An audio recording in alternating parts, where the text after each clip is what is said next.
All right, so today we're going to do something a little different. We're not just going to read an ancient text. We're actually going to step inside it.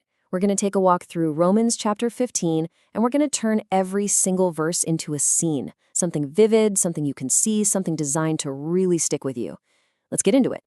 So the chapter kicks off by tackling this massive question, one you can see right here. What is the real glue that holds people together, especially when they don't see eye to eye on everything? And the answer Paul gives, well, it's not about being right or winning arguments. It's about building a bond that's way stronger than any disagreement. And that leads us right into our first scene, this whole idea of carrying each other's burdens. In these first few verses, Paul lays out this really practical blueprint for building a community that doesn't just survive its differences, but actually thrives because of them. Okay, verse 1. It says that those of us who are strong, maybe more mature in our faith, we have a responsibility. We're supposed to bear with the struggles of the weak and not just live to make ourselves happy.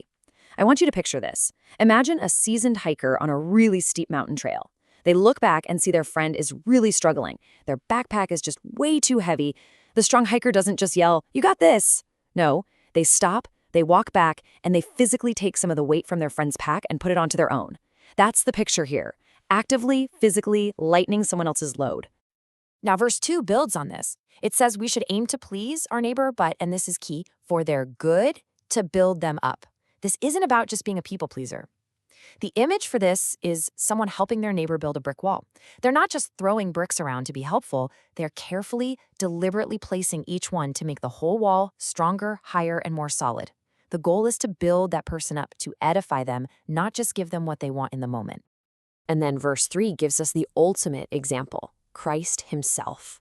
For this one, picture a really intense scene. Someone is standing there and all these insults and accusations are flying at them like fiery arrows. But just before they hit, Christ steps right in front of that person and takes every single one.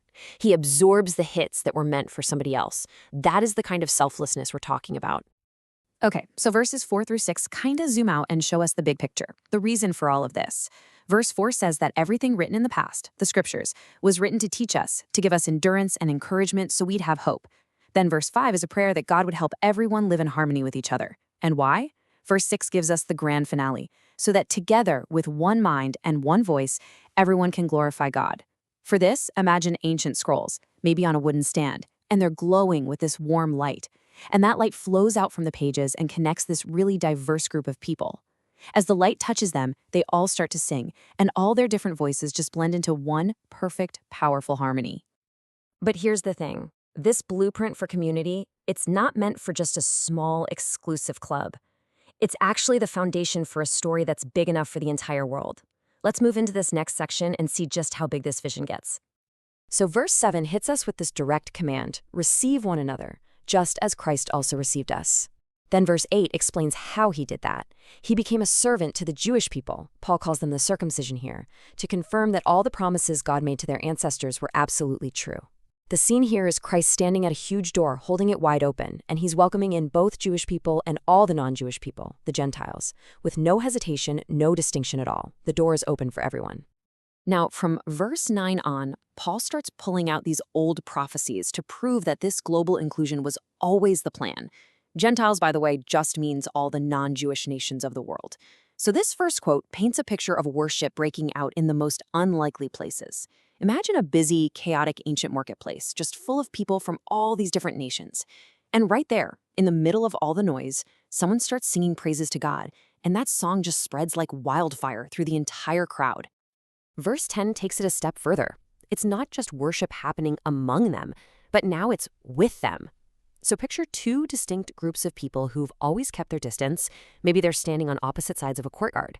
And then suddenly that invisible barrier between them just dissolves, and they all surge together into one massive, joyful party, sharing food, laughing, celebrating as one. And then in verse 11, the camera just pulls way, way back. The call to praise goes completely global. For this, picture a map of the entire ancient world. And as this verse is spoken, you see these points of light just start erupting from every single nation, on every continent, sending out waves of light and sound across the whole planet. Verse 12, pulling from the prophet Isaiah, gives us the reason for this worldwide hope. Imagine a dry, dusty patch of ground with just a single, ancient-looking root buried in it.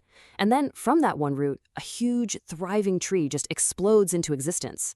Its branches spread out and provide shade and shelter for people from every nation on earth who are all gathering together underneath it.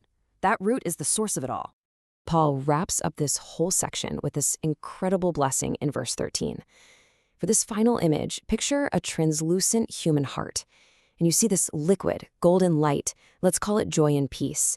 It just starts pouring into the heart. It fills it up completely, and then it starts to overflow, radiating these brilliant sparks of pure hope. So we have the blueprint for community, and we have this massive global vision. Now, in this next act, Paul gets really personal. He shows us how he himself is living out these exact principles in his own pioneering mission. In verses 14 and 15, Paul basically says to the Roman church, look, I know you guys are full of goodness and knowledge. You've got this. He says he's just writing to them as a bold reminder. Then verse 16 reveals his unique job description. He sees himself as a priest, but his ministry isn't in some temple. His whole mission is to bring the non-Jewish people, the Gentiles, to God.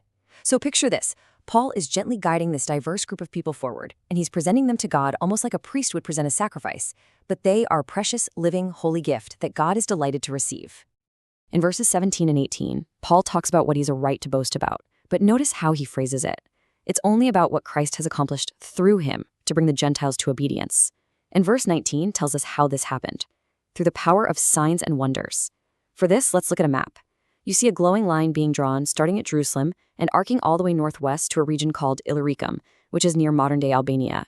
And all along that path, you see these little sparks of light flaring up, each one representing a miracle that opened doors and opened hearts to his message. So what was his game plan, his core strategy? Well, verse 20 lays it out plain and simple. His ambition was to preach the good news only in places where Christ wasn't already known. And verse 21 explains why.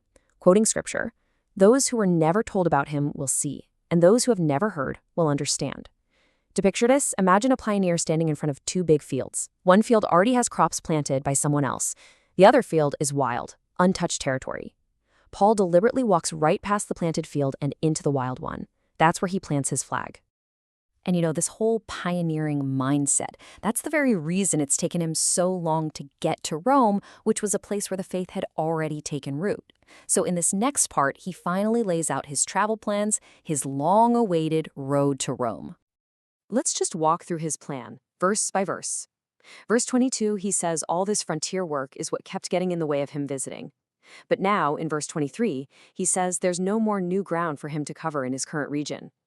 So, verse 24, he announces his big plan. He's going to Spain, and he wants to finally visit Rome on the way there. But wait, verse 25, there's a detour. He has to go to Jerusalem first. Why? Verses 26 and 27 explain he's delivering money, a gift from the churches in Macedonia and Achaia to help the poor believers in Jerusalem. So, verse 28, after that delivery is safely made, he'll head to Spain and stop by Rome.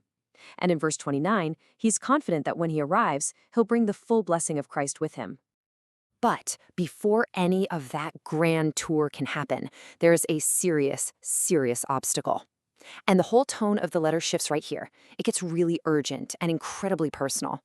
Paul knows that this trip to Jerusalem is full of danger, and he desperately needs their help. Just listen to the language he uses in verses 30 and 31. He begs them. He urges them to strive together with him in prayer. The word means to agonize, to wrestle. This is not a casual, hey, keep me in your thoughts. He asks them to fight in prayer for two very specific things. One, that he'll be rescued from the people in Judea who want to harm him. And two, that the believers in Jerusalem will actually accept the financial gift he's bringing. The image here is so powerful. Imagine Paul standing alone, and these shadowy figures are closing in on him. But then, from all over the world, you see hands linking together, forming a protective circle of brilliant light around Paul that the shadows can't break through. That's what he's asking for. And verse 32 shows us what's on the other side of that prayer. If they pray, and if he is delivered, he can finally come to them with joy. The whole scene shifts from that tense, dangerous standoff to a joyful reunion. You can just picture Paul, exhausted but so relieved, walking into the arms of the Roman believers. They're embracing, and you can just see the shared happiness and refreshment on every single face. He closes out the entire chapter with verse 33, a simple and beautiful benediction. For our last image of the chapter, Just picture a calm, serene, peaceful light descending from above and just gently resting over the entire community, bringing this profound sense of stillness and well-being. So when you put it all together, from carrying each other's burdens to this huge global mission fueled by desperate prayer, Romans 15 is this incredible blueprint for a community that's built on service.